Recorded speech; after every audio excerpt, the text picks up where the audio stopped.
Hey, how's it going? And today I'm going to do something a little bit different, and I'm just wanted to go over the difference between Cine 1 versus Cine 2. And I'm specifically doing this because I have the Sony A7 III camera, and it was a little murky to me on the differences between the Cine 1 and Cine 2 and what's probably the best settings for this particular camera. So I just wanted to kind of go over the similarities and differences between Cine 1 and Cine 2. To begin with, Cine 1 and Cine 2, they're also known as cinegammas.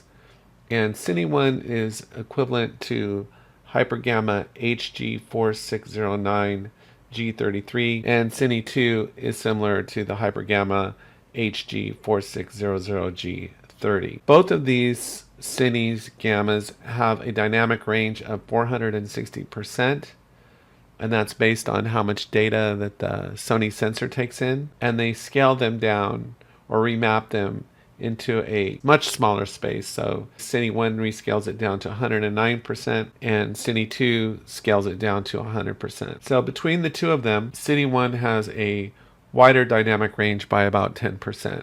Not a lot, but enough to maybe make a difference. Cine 2, of course, then has less dynamic range. Cine 1 is considered the best choice for outdoor or bright scenes, and Cine 2 is suitable for lower light situations. Cine 1 has a nickname. It's been called Deep Cine, and Cine 2 has been called Broadcast Safe Cine. Probably one of the biggest differences is in the practical application of one versus the other. If you use Cine 1 and you intend to distribute it for broadcast or to studio RGB, then it must be corrected in post. The exposure is going to have to be brought down to 100%. If you're going to be using Cine 2, it should be ready to go pretty much out of the box. So that's really one big difference between them is Cine 1, you might have to do something to it after you're done shooting in post, and Cine 2 should be good to go. So that's a big workflow difference between the two of them.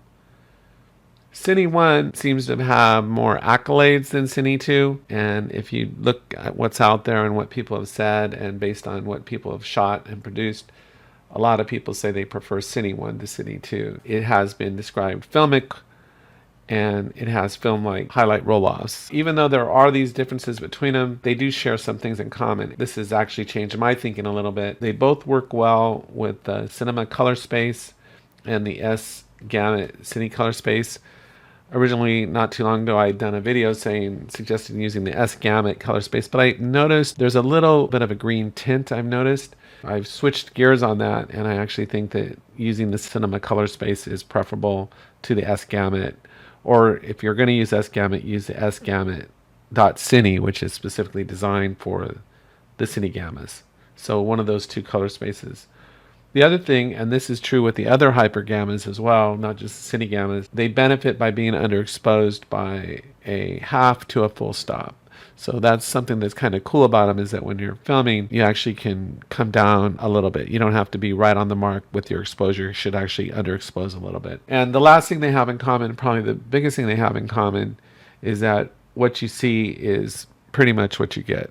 So when you're looking through the back of the camera, you don't need to apply a LUT. You don't need to run it through anything. What you're seeing is what you're pretty much going to get. The only exception would be with the Cine. You might see it might appear a little bit more overexposed, but just know that that's going to be brought down in post. So between the two of them, honestly, it seems like Cine 1 would be the way to go. It would have the most dynamic range. It would give you the most flexibility. And then in conjunction with the cinema color space, there's no reason why you couldn't get a perfectly great image out of that. So anyway, that's all I had today. I just kind of quick and dirty look at the difference between Cine 1 and Cine 2. So take care, have a great day, and I'll talk to you next time.